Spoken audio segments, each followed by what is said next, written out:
Que a paz do nosso Divino Mestre permaneça conosco nesta noite. É uma alegria estar aqui com vocês no dia de hoje, em que nós celebramos os 137 anos da última encarnação do venerando espírito Eurípides Barçanufo, nosso querido patrono desta casa. Como disse a música, uma estrela que veio do céu, de muito além, né? Caiu do céu de muito além das estrelas. E ele veio conviver conosco, trilhando os passos de Jesus nos caminhos do amor e da caridade, renascendo no dia 1º de maio de 1880, na vizinha cidade de Sacramento. Para nós termos uma pálida ideia da importância desse espírito, quando Chico Xavier ficou sabendo que Corina Novellino iria biografá-lo, Chico disse: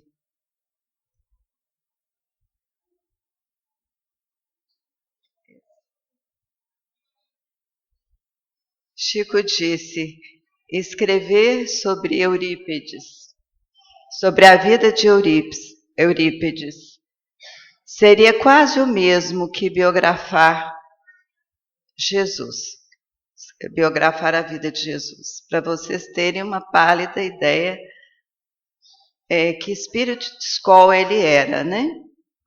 Eurípides foi o terceiro filho dos 15 que nasceram da união do casal Hermógenes Ernesto de Araújo. É um homem simples, amoroso, conhecido como seu Mojico, e de Dona Jerônima Pereira de Almeida, também conhecida como Dona Meca, uma mulher admirável, totalmente dedicada aos filhos e à família. Ele teve uma infância muito difícil, muito pobre. Aos 4 anos, como era costume as crianças da época, ele usava uma camisolinha branca de tecido de algodão, em que Dona Meca acrescentava na frente um bolsinho onde ele guardava um naco de pele de porco e um pedaço de rapadura. E ele ia chupando aquela pele de porco durante o dia para tapear a fome. Tamanha eram as dificuldades por que ele passava. Aos 6 anos, ele pediu ao pai que o encaminhasse para a escola, onde ele aprendeu rapidamente a ler e a escrever e já prestava pequenos serviços na loja onde o pai trabalhava. E nesses pequenos serviços que ele fazia, carregando objetos, estacionando os cavalos para os fregueses que iam à loja onde o pai trabalhava, ele ganhava algumas moedas, e ele juntava as moedas e dava-as à mãe, e dizia: guarde, mãe, para o dia que você não tiver pão em casa. Então, desde essa idade, ele já demonstrava o seu espírito generoso e altruísta, que se preocupava desde muito cedo com o seu próximo, a partir do próximo mais próximo, que eram os próprios familiares. Aos 9 anos, Eurípides teve a oportunidade de ingressar no famoso Colégio Miranda e ficar sob a orientação do professor Miranda. O sonho de Eurípides era cursar medicina. E nessa época, o seu Mojico e a Dona Meca receberam em casa a visita de um médico, o Dr. Onofre, que tinha ido a Sacramento a trabalho. E Eurípides, então, ele tinha levado alguns livros para consulta, e Eurípides folheava esses livros com muita curiosidade, até que o Dr. Onofre disse para o seu Mojico que aquelas leituras não eram apropriadas para uma criança daquela idade.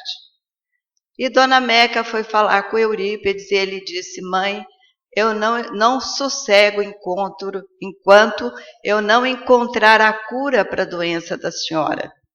Porque desde que nasceu a primeira filha, Dona Meca passou a sofrer de desmaios inexplicáveis que não eram diagnosticados pelos médicos. Eles suspeitavam de uma coisa, de outra, mas não havia nada conclusivo e nem alcançavam uma cura. Quando ele completou 11 anos, o professor Miranda procurou o seu Mojico e disse para ele o seguinte: nada mais temos para ensinar a Eurípides.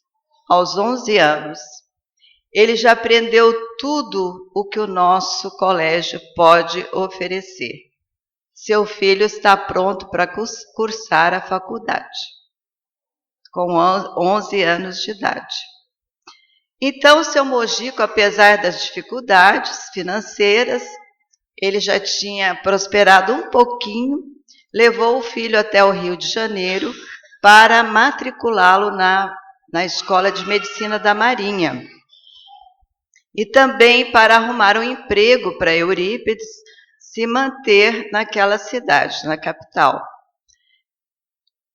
Eles voltaram quando a Dona Meca estava arrumando a mala do filho para que ele fosse definitivamente para o Rio de Janeiro. Ela cai em profunda crise. Eurípides corre para socorrer a mãe. E quando ela recupera, ele já tinha desfeito as malas. Desistiu de estudar medicina, porque ele compreendeu que a possibilidade do seu afastamento da mãe a havia abalado emocionalmente profundamente. E ele achou melhor não ir. Desistiu do sonho dele. E a partir de então, Eurípides se torna um autodidata. Ele estuda literatura, biologia, química, física.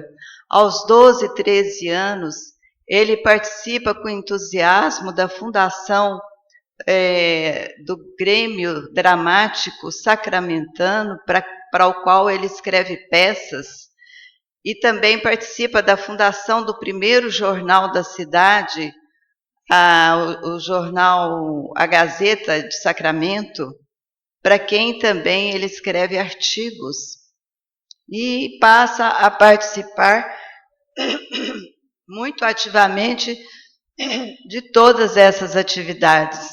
E em 1897, ele resolve também estudar homeopatia. Nessa época, ele já era contador da loja do pai. O pai já tinha uma loja própria e ele é que fazia a contabilidade da loja do pai. E com os parcos recursos que ele oferia como contador da loja do pai, e também com alguma ajuda do pai, que não era muito grande coisa, ele abriu uma farmácia homeopática ao lado da casa do pai, onde ele atendia preferencialmente aos doentes carentes. Doentes que ele visitava todas as manhãs na periferia da cidade. Todas as manhãs ele saía pela periferia buscando as pessoas que estavam adoentadas, diagnosticando o mal que elas tinham e fornecendo os medicamentos gratuitamente.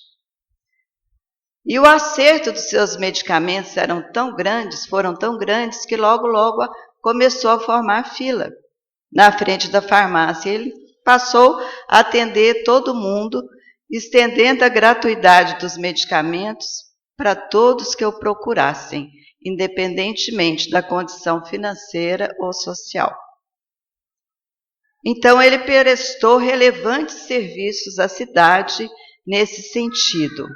E aos 22 anos, ele se juntou com alguns professores de Sacramento e fundou o Liceu Sacramentano, onde ele estabeleceu métodos inovadores de ensino, sempre inspirados pela espiritualidade superior.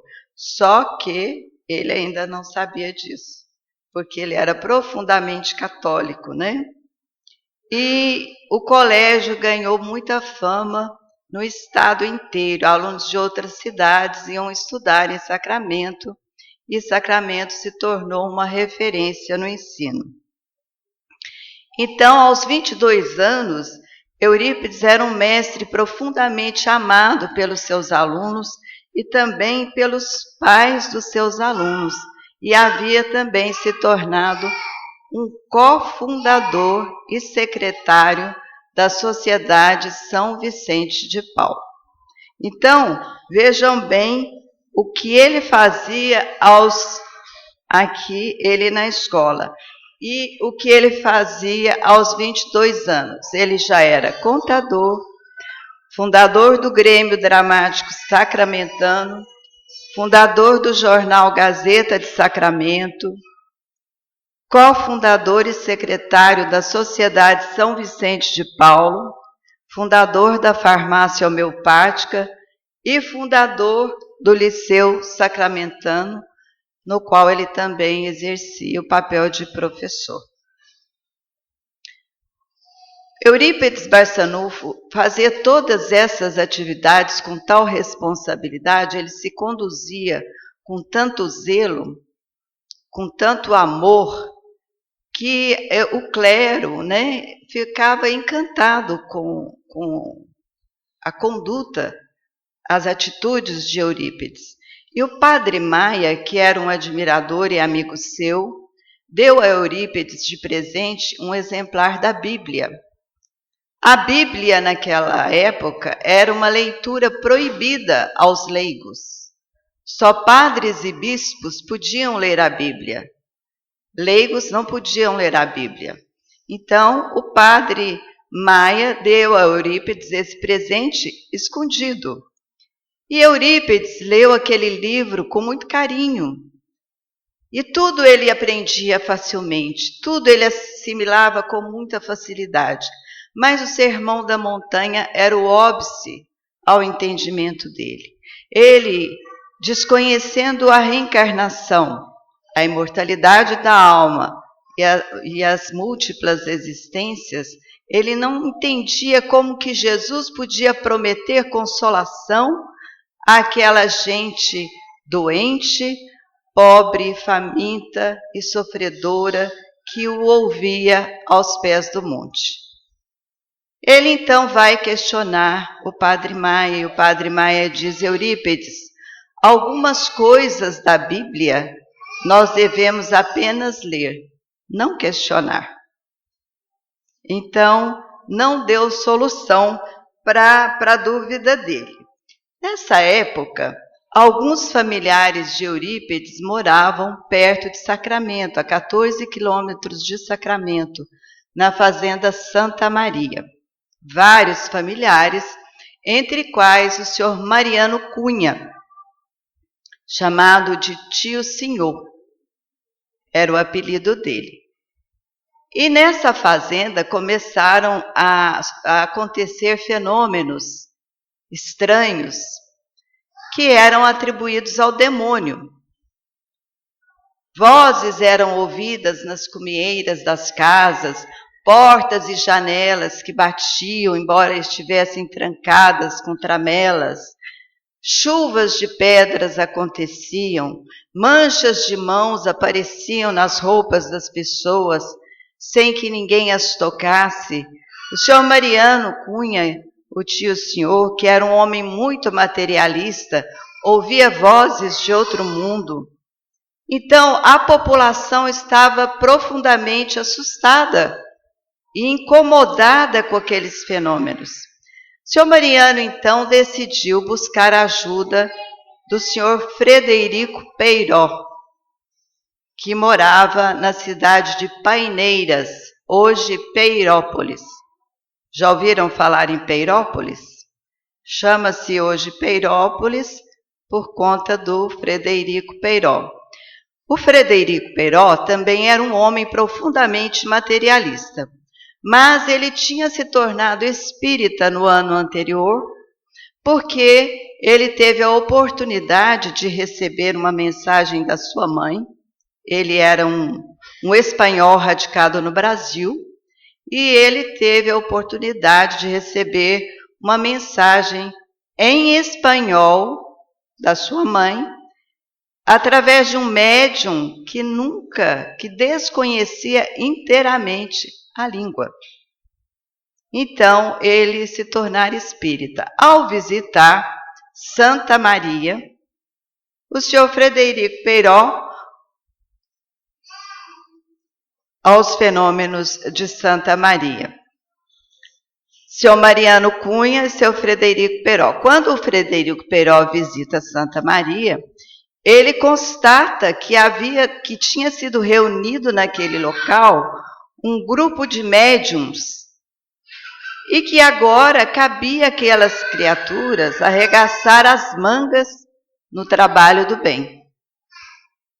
E então eles começaram a fazer ali na Fazenda Santa Maria o estudo do Evangelho em determinado dia da semana. E após alguns estudos, um número pequeno de estudos, os fenômenos cessaram, desapareceram. E de certa maneira, aquele pequeno grupo de médiuns abnegados fazia muito lembrar aqueles fenômenos extraordinários espirituais que aconteciam no cristianismo nascente, onde homens incultos recebiam mensagens de profundo saber e mulheres simples se entregavam ao trabalho assistencial com muita confiança, curando pessoas que ali buscavam ajuda. E o trabalho em Santa Maria prossegue, mas a notícia chega em Sacramento com ares de escândalo. Eles diziam que a hora do estudo do Evangelho em Santa Maria aparecia lá uma porquinha preta e uma galinha preta rodeada de pintinhos pretos, que era uma coisa realmente do demônio. Nós estávamos em uma época em que a doutrina espírita era totalmente desconhecida. No ano de 1900, o Código Penal brasileiro decretou que era crime a prática da doutrina espírita, a prática do espiritismo. Os centros espíritas no Brasil eram apedrejados, e quase que os espíritas também, mas eles eram repudiados. Se passasse um espírito de um lado da rua, a pessoa que estivesse passando daquele lado mudava de calçada e cuspia na rua para demonstrar o seu repúdio àquele espírita. Então, era uma época em que só havia repulsa e repúdio à doutrina espírita. E Eurípides, como um católico praticante de família católica, Dona Meca, seu Mojico e todos os familiares muito católicos, ele se preocupava com o tio, com a família. Tio Senhor vinha sempre a Sacramento. E Eurípides pedia à mãe para colocá-lo no quarto dele, porque quando o tio estava no quarto, ele conversava com o tio, travava aquelas polêmicas para ver se demovia o tio de seguir aquela doutrina do demônio. O tio era uma criatura muito simples. E um dia o tio falou para ele: meu filho, eu não posso discutir com você. Eu sou um homem simples. Eu sou um homem inculto. Você é um rapaz culto, fala vários idiomas. Eu não tenho argumentos para você, Eurípides, mas eu vou te dar este livro. O que eu não soube te responder, esse livro te responderá. E deu para Eurípides o livro Depois da Morte, de Leon Denis, que Eurípides leu de uma vez só, à luz da lamparina, naquela mesma noite, porque ele não conseguiu parar de ler, tão entusiasmado, tão encantado, que ele ficou com a beleza da linguagem, com a lógica dos conceitos, com a fé e com a maneira de expor a partir da ideia de Deus do filósofo francês.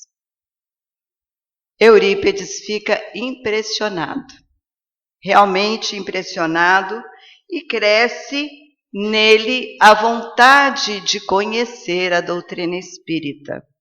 Até que na Sexta-feira da Paixão de 1904, ele resolve, juntamente com um amigo, participar de uma reunião de estudos em Santa Maria. A reunião se realizava na sala da casa do tio Senhor. Eurípides chega lá com seu amigo. Só havia 2 cadeiras vagas, como se estivessem a esperar os dois. Eles chegam, se sentam. Eurípides observa tudo, observa todos e fica admirado pensando como pode pessoas tão simples, pessoas incultas, tomarem a si a responsabilidade de divulgarem o Evangelho. E aí ele teve uma ideia. Olha, eu tudo compreendi da Bíblia, mas as bem-aventuranças é um óbice ao meu entendimento.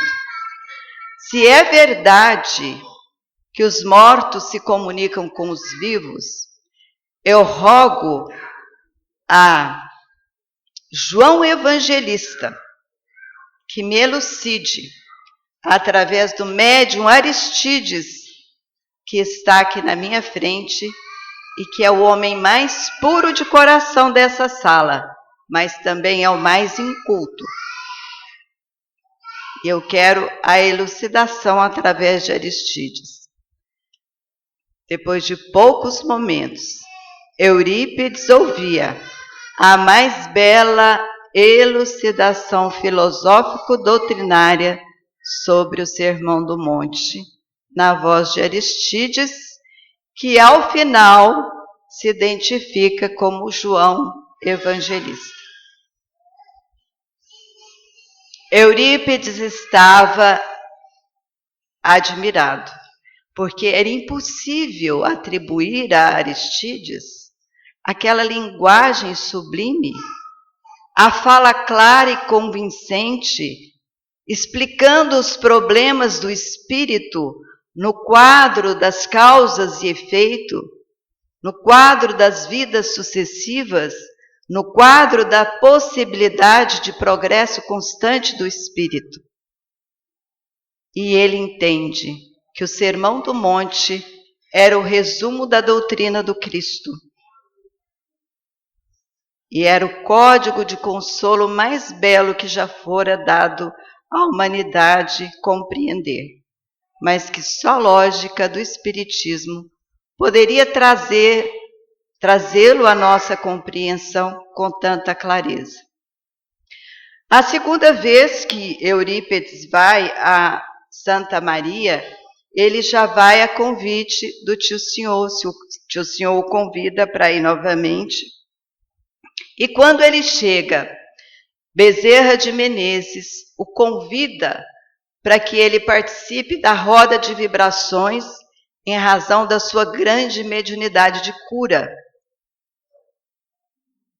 E em seguida, ele vai para a roda de vibrações e em seguida manifesta-se São Vicente de Paulo, que revela ser o seu mentor desde o berço.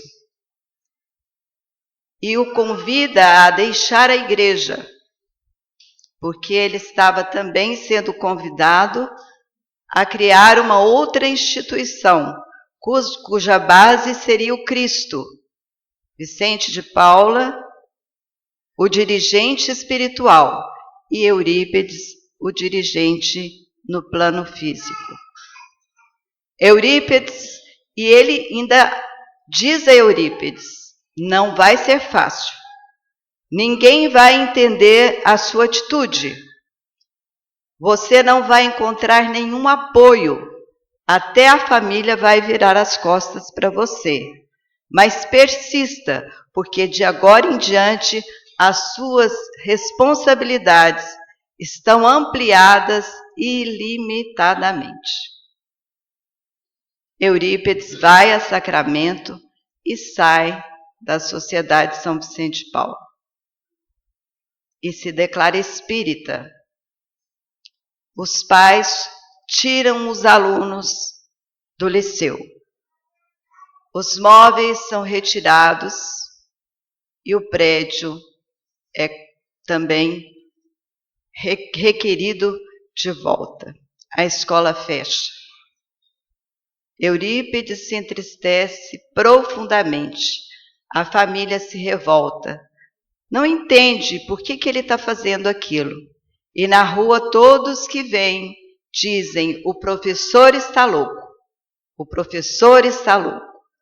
Eurípides vai para Santa Maria estudar a doutrina espírita e desenvolver a sua mediunidade. Em 4 meses, ele se revela, dotado de todos os tipos de mediunidade, quase que se pode imaginar. Cura, psicofonia, psicografia, bicorporeidade, bilocação, enfim, uma infinidade de mediunidades ele se revela, sendo portador em muito pouco tempo, todas em pleno desenvolvimento. Certa noite, ele diz para o tio: senhor tio, onde está o doente Carlos? O tio senhor então diz: ele mora depois dessa floresta, porque lá era uma fazenda, né? E rodeada de mato. Ele mora depois dessa floresta, num lugar muito longe. Olha, tio, nós precisamos visitar o Carlos. Meu filho, amanhã cedo nós vamos visitar o Carlos. Não, tio, os espíritos estão me dizendo que ele está há 3 dias sem comer e sem beber. Nós temos que ir hoje. Não, Eurípides, mas hoje é noite, é perigoso. Nós vamos andar numa mata cerrada, é muito inseguro. Eurípides então diz: tio, mas nós não estamos a serviço de Deus? Não há nada a temer. E eles foram, chegaram lá, encontraram Carlos. Ele estava realmente há 3 dias e 3 noites sem comer e sem beber. Era um leproso que tinha sido deixado naquele lugar para morrer, porque havia um grande preconceito social. Naquela época, os leprosos não poderiam conviver socialmente, né? Eram sempre afastados do convívio social. Então, ele tinha sido deixado lá. Depois de dar água, depois de dar comida, Eurípides aplica em Carlos um longo passe. E depois do passe, vencendo todos os preconceitos, como um dia fizera o Sol de Assis, Eurípides abraça Carlos e lhe dá um beijo na testa. Carlos fica imediatamente curado. Foi a primeira grande cura de Eurípides. A segunda foi de Dona Meca. Dona Meca não tinha doença nenhuma. Ela tinha um obsessor que a perseguia. Eurípides doutrinou o obsessor e ela ficou curada. Então, ele começou a sua trajetória mediúnica. Depois de pouco tempo, ele volta para Sacramento. Está sendo mais ou menos aceito, até mesmo pelos familiares, porque um dia seu Mojico manda dizer a ele: queime todos os seus livros espíritas. Dona Meca vai dar o recado. Quando Dona Meca chega, Eurípides abraça a mãe e explica a ela a doutrina consoladora. E ela, aquela mulher corajosa, volta para o marido e diz: Mojico, eu sou espírita. E ela não se torna apenas espírita, ela se torna a maior colaboradora do filho, porque ela tinha uma mediunidade de cura que o próprio Eurípides reconhecia como sendo, muitas vezes, muito maior que a dele. Então, ela foi uma grande colaboradora do filho. Na farmácia, o atendimento se multiplicava, porque agora ele era ostensivamente inspirado por Bezerra de Menezes. E quando as pessoas chegavam atrás do remédio, o remédio já estava pronto, porque já tinha tido a intuição de que iam buscar. Chegou o dia de eles fazerem mais de 1000 atendimentos na farmácia. Mas o liceu, que era o grande sonho de Eurípides, a escola continuava fechada. Ele aluga uma salinha e bota lá a tabuleta, Liceu Sacramentano. Alguns alunos vêm, mas quando ele coloca no currículo escolar, ensino da doutrina espírita, os pais pegam os filhos de volta e ele fica numa tarde tão entristecido, quase às lágrimas, quando ele sente uma súbita vontade de escrever. Mas percebendo o nível da entidade que então iria se comunicar, ele se julgou indigno e falou: não pode, eu não vou escrever. Mas a entidade, vencendo a recusa dele, tomou da mão dele e escreveu. O mentor e o benfeitor: não feche as portas da escola, apague da tabuleta a denominação Liceu Sacramentano, que é resquício do orgulho humano, e em substituição coloque o nome Colégio Allan Kardec. Ensine o evangelho do meu filho às quartas-feiras e institua o curso de astronomia. Acobertarei o Colégio Allan Kardec sob o manto do meu amor. Maria, serva do Senhor. Ele recebeu o recado de Maria e cumpriu a ordem imediatamente. E como não havia alunos no princípio, ele começou ali a fazer o estudo do Evangelho, porque não tinha aluno para dar aula. Ele começou com aquele grupinho que ele tinha, a mãe, alguns amigos, o pessoal de Santa Maria, a fazer o estudo do Evangelho. Então, acontecia um fenômeno interessante. A voz de Eurípides era ouvida em todos os lares de Sacramento. Na cidade inteira, todo mundo ouvia. Ainda há depoimentos de hoje, pessoas que já são velhas naturalmente, que na infância ouviam aquela voz e perguntavam: mãe, quem está gritando? E a mãe dizia: é o espírita que está orando, meu filho. Então, foi através dessas orações inspiradas em Maria que ele acabou reconquistando todos os alunos, todos os professores, que voltaram agora não ao Liceu Sacramentano, mas ao Colégio Allan Kardec, o primeiro colégio espírita do Brasil. E foi nessa época também que ele se tornou vereador. Um exemplo para os nossos políticos de hoje, ao Colégio Allan Kardec, que hoje está lá dessa mesma forma.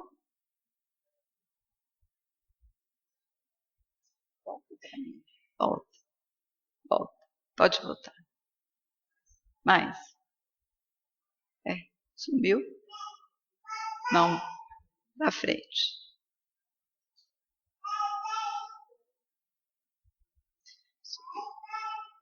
Bom, como vereador, ele conseguiu, ele fez a construção da usina hidrelétrica de Cajuru, ele canalizou 13 quilômetros de ferrovia, ele construiu o matadouro e recusou-se a permanecer no mandato quando disseram a ele que ele podia permanecer porque havia sido aprovada uma lei que as pessoas podiam ficar mais de um mandato no poder.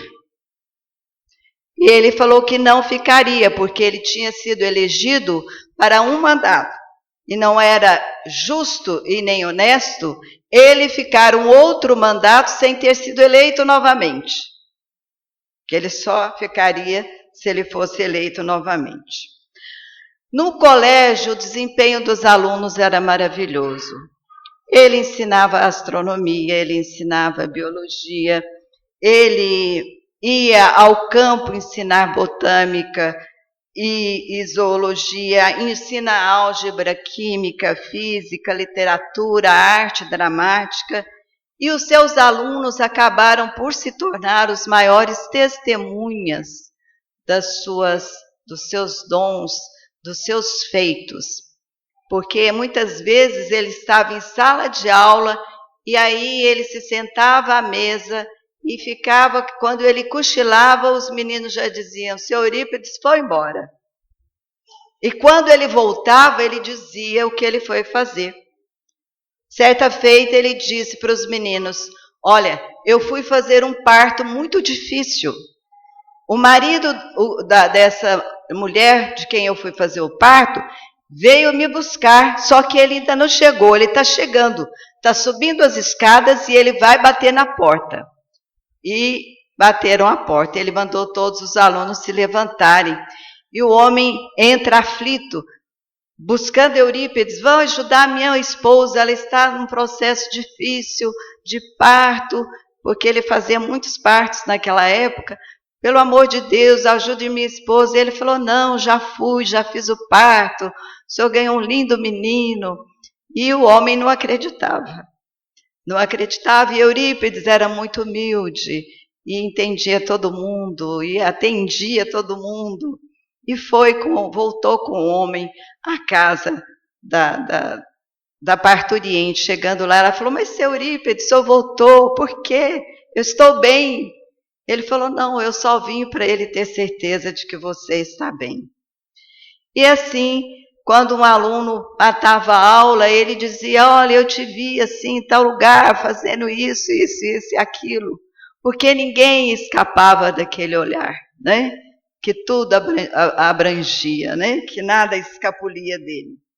Inúmeros casos de pessoas desenganadas pelos médicos iam a Sacramento buscar a ajuda de Eurípides. Obsediados chegavam amarrados. A própria Dona Amália, que foi assistente dele, depois que chegou o resto da vida dele, porque ela chegou também em Sacramento, amarrada, tendo viajado 700 quilômetros, ela veio de São Paulo até Sacramento, no lombo de um cavalo, e chegou lá amarrada. Quando ela chegou, Eurípides disse para ela: Amália, há quanto tempo eu te espero? Ela foi desamarrada e ficou curada e trabalhou com ele até a morte de Eurípides. E assim, inúmeros casos aconteceram de cura, né? Que Eurípides fez, até que em abril de 1917 houve um caso especial. Mas antes disso, Eurípides passou por todas aquelas dificuldades que São Vicente de Paula havia previsto, né? Não poucas vezes, Dr. Bezerra dizia: olha, você vai para casa, mas não passe em tal esquina, porque ali tem uma pessoa te esperando para te matar. Não passe em tal lugar. Ou então você vai, tem 2 pessoas te esperando em tal lugar, mas pode ir sem medo. Você está protegido. Então ele passou por todos os tipos de dificuldade, sem demonstrar nenhum temor e nenhuma fraqueza, porque ele se sentia em comunhão, sempre em comunhão com o alto. Mas em abril de 1917, o coronel Azarias Arantes, um homem rico e poderoso, que morava em Garapava, São Paulo, já desenganado pelos médicos, é curado por Eurípides. E a notícia corre, e o presidente do Círculo Católico de Uberaba, então, denuncia Eurípides pelo exercício ilegal da medicina. Eurípides é, então, chamado a prestar depoimento. O delegado o ouve e depois tem a oportunidade de participar do seu trabalho da quarta-feira. E ouvindo aquele homem mediunizado falar de Jesus com tanta fé, com tanta convicção, conhecedor do trabalho social que Eurípides desenvolvia, ele chegou à conclusão que se tratava realmente de um homem de bem e que ele era muito mais útil à sociedade do que muitos médicos, porque ele dava gratuitamente a medicação e jamais se recusava a atender quem quer que fosse. Então, o próprio delegado fica querendo não iniciar o processo, mas a perseguição através dos jornais de Uberaba torna-se uma perseguição pessoal e política a qualquer voz que se levantasse para defender Eurípides. Então, ele teve que instaurar o processo. Todos os depoimentos eram favoráveis e de gratidão a Eurípides pelos benefícios recebidos. E o processo caminhou de juiz em juiz, sem que nenhum juiz julgasse o processo. Sempre eles alegavam algum impedimento para não julgar. E muitas vezes esses juízes, quando eram obrigados ou se sentiam constrangidos a se pronunciarem por força do cargo, pediam até demissão do cargo para não se pronunciar no processo. Até que, em 1918, o processo é arquivado por falta de pronunciamento. Mas, enquanto isso, 4 dias depois, para a gente ter também uma pálida ideia da intervenção espiritual nesse processo, 4 dias depois de ser ouvido, Eurípides é visto chorando no meio dos seus receituários. Dona Amália corre para saber o que está acontecendo e ele fala: olha, mas não é possível, eu não mereço, eu não sou digno, eu não mereço tanto carinho dos espíritos. E aí ele começou a descrever que na comieira do colégio Allan Kardec estava Anjo Ismael desempenhando uma espada de luz, dizendo: nada temas, daqui eu serei o seu escudo. Doutor Bezerra ao lado dele dizia: e daqui serei eu. E ele descrevia que nas ruas de Sacramento, desde o colégio até a cadeia pública, se viam faixas luminosas de frases de carinho a ele. Viva Eurípides, viva Eurípides. No outro dia, de madrugada, como ele sempre fazia, ele se levantou para fazer as suas preces, vai ao quintal e, dentro do seu pé de jasmim, do caramanchão de jasmins que ele tinha no quintal, ele viu um vulto envolto em suave luz e ele reconhece Jesus. E Jesus disse para ele: nós estamos com Deus, a vitória é nossa. Até que então, em 1918, finalmente, o processo prescreve por falta de pronunciamento judicial. Nenhum juiz se manifestou no processo. Em 1918, o mundo inteiro assistia à propagação da grave epidemia de influenza, que os portugueses chamaram jocosamente de gripe espanhola. E em outubro, hospeda-se no Hotel de Sacramento um viajante, ele estava contaminado. em alguns dias, a dona do hotel e os familiares também estavam doentes. Em poucos dias, a cidade quase toda estava doente. A febre era alta e as pessoas caíam abatidas como aves que eram acertadas por uma arma letal. Não tinha cura, não tinha tratamento. E Eurípides multiplicou muitas vezes o atendimento na farmácia. A família de Eurípides contraiu a gripe, Dona Amália também contraiu, de uma forma mais branda, melhorou em poucos dias. Até que Eurípides, já na exaustão de tanto trabalhar, também contraiu a gripe. Em 3 dias, as suas faces tomaram um tom violáceo e ele tremia de febre, 40 graus.